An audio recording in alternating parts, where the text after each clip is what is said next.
good, Commanders fans, and happy Friday. Just wanted to get in the conversation about Jayden Daniels looking bigger, looking stronger, looking like he's bulked up a little bit here and there. So look at this picture. Even the team posted it. Like they posted a couple pictures on Twitter, and people reacted to it. And then I think the social media team saw those comments and those reactions, and then they put up 14 hours ago. It says "Spot the difference."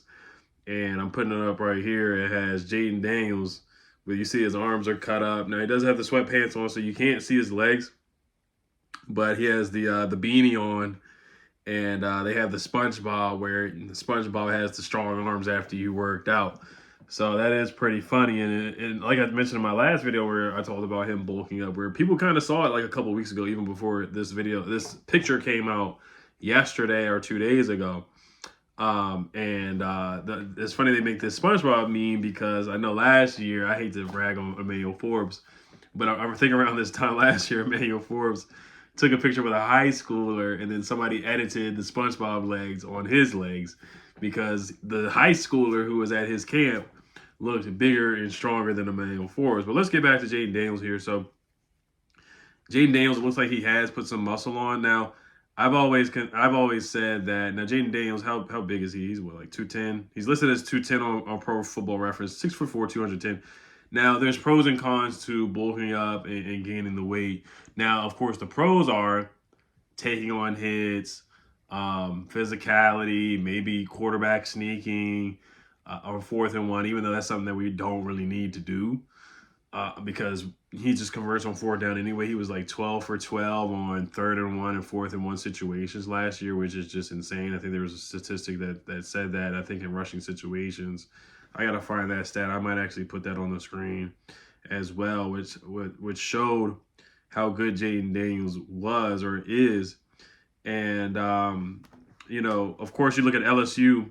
Him getting bigger is a good thing because he took a lot of LSU. He took a lot of kind of cartoonish hits and whatnot. But last year, he didn't take any cartoonish hits from what I saw. I'm trying to think like the biggest hits he really took. The biggest hit that he really took was probably the hit against the Falcons, where B-Rob missed a block, and that was it. And then the sideline against Tampa Bay, where I thought they didn't call the late hit on that. But other than that, he did a really good job evading the rush, and of course the rib injury that he took, and I don't think that was him scrambling. So I don't know if him bulking up would have prevented that. Maybe he would have helped, but maybe if he went to the right, to the outside, where people were arguing where he should have ran to the outside instead of the inside, maybe he wouldn't have had that rib injury. He would have slid a little bit better and got out the way or whatever. But no, I do like seeing him, getting more muscle, getting yoked up. That may help with his throwing strength. I mean, he already has a strong enough arm. You already saw the Hail Mary and a lot of passes downfield to Noah Brown and Terry McLaurin, and down the field to De'Ami Brown as well in the playoffs.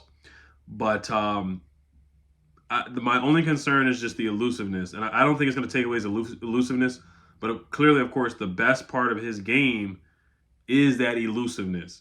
Him bending that corner, getting around the corner. Shout out to LiAngelo Ball. But you look at the play against the Tampa Bay Buccaneers where I think it was Clancy or whoever, the defensive lineman, was holding that towel trying to get to Jayden. And then Jeremiah Owusu-Koramoah, just could not catch Jayden Daniels. Every play in that Browns game, he kept getting to the outside. The beautiful pass to Terry McLaurin. And then the 4th and 3 where he ran out of bounds and got the first down. And JOK just fell on the grass trying to dive for Jayden Daniels because you just can't catch. You can't hit what you can't catch. And that's what separates Jayden Daniels from a lot of guys in this league.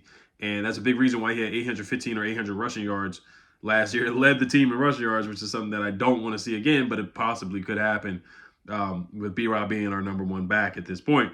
But they didn't show the legs, but you can see that he's getting bigger. He's bulking up. So he may be like 220 at this point, something like that. But like I said, he did a really good job evading the rush last year and not taking big hits. He did a good job, like when he broke Jalen Carter's ankle on that 4th down. I thought he did a solid job sliding, just getting out of bounds, doing a good job at getting out of harm's way. And what I will say is Lamar Jackson, like he did the same thing. I'm not comparing the two, but I know when Lamar Jackson, when he lost the weight, he gained like 15, 20 pounds. But he said that he approximately dropped 25 pounds since the 2022 season. and was around 205, which Jayden is apparently at 210, but he's probably like 220 at this point right now. He said he cited he was feeling fat and wanting to be more agile and move around better as reasons for weight loss. Now, Jayden clearly is not fat. That's one thing. He's definitely not. He's definitely not fat at all. But we'll see how the bulking up, if that is helping him, or if it doesn't make a difference at all. Like if he's still moving out there, he ran like a 4.4 40-yard dash, and then you look at, there's another picture I'm going to show where he's been wearing the Kobe Grinches a lot that I like, and where he has the what is it called, man? It's like the little thing on his back, but I'm gonna show the picture here right here. It's like the fan or whatever.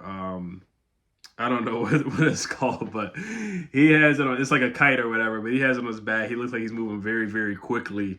But I'm just as excited to see the guy play football. I can't wait for OTAs next week and all this stuff. I really can't wait. I can't wait to hear, how many touchdowns he throws and who makes plays and who stuff like that, and just touchdown passes to Terry once he signs his extension.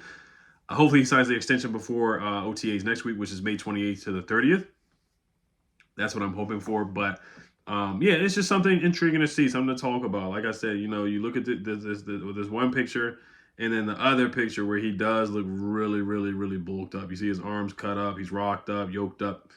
And you see there definitely is a difference, man. I remember Clinton Portis, I think either he lost weight or he gained muscle in the offseason. They made like a big thing about it, where he tried to change his body and stuff like that. So, and Deebo Samuel too, man. Deebo Samuel's made changes. Deebo Samuel, it looks like he's lean. He's lost some weight in that off-season workout program, just being in the facility, being with the guys and whatnot. It looks like not like I say even Deebo Samuel, but it looks like Deebo Samuel has made a transformation as well. He does look leaner, and he does look like he may be more elusive this upcoming season, even though I do like Deebo having some of that weight on him. But I don't want Deebo to look like when he had that Eagles jersey on at the Super Bowl. Now that's unacceptable.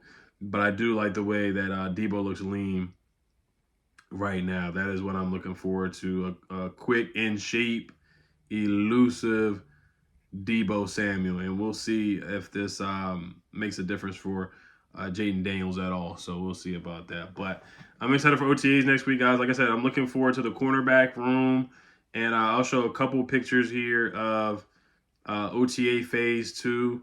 Deebo looks like he's been at all of them, which is great to see. He's a veteran. He's been there. You see guys like Ben Sinnott, Chris Rodriguez, B-Rob is there working hard, getting the work in, doing what he's supposed to do, keeping that same energy. You see number 34. You see JCM in the huddle. 34 is Michael Wiley in this picture. Ben Sinnott, Lawrence Cager, the tight end. Some of the guys, Kelsey Yankov, number 41. Some guys I just don't know who they are. You see Luke McCaffrey, Deebo, and Michael Gallup. A lot of people like Michael Gallup, man. A lot of people think Michael Gallup's going to make the roster, so we'll see what happens there. If he does make the roster, I'm rooting for him. You just never know what can happen. And you look at the other quarterbacks like Josh Johnson, Marcus Mariota, and Sam Hartman, and the guys just having that bond and that camaraderie. So I like to see that a lot. But good to see that guys are making transformations with their bodies right now in May. Very, very early in the process, but guys are in there working hard, getting the work done. I have not seen any pictures of Marshawn Lattimore. I have not seen any pictures of Laramie Tunsil. So those are the two guys I have not seen in any voluntary workouts.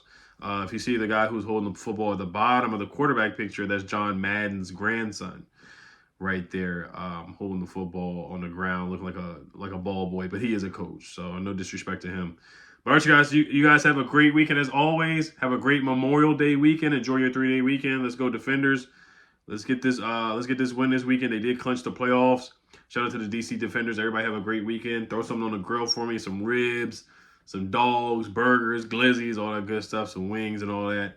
Hell Commanders, peace. All right, what Jayden had on his back was a resistance band, and he also had a parachute on. Just want to get that right for you guys. Hell Commanders, have a great weekend. Peace.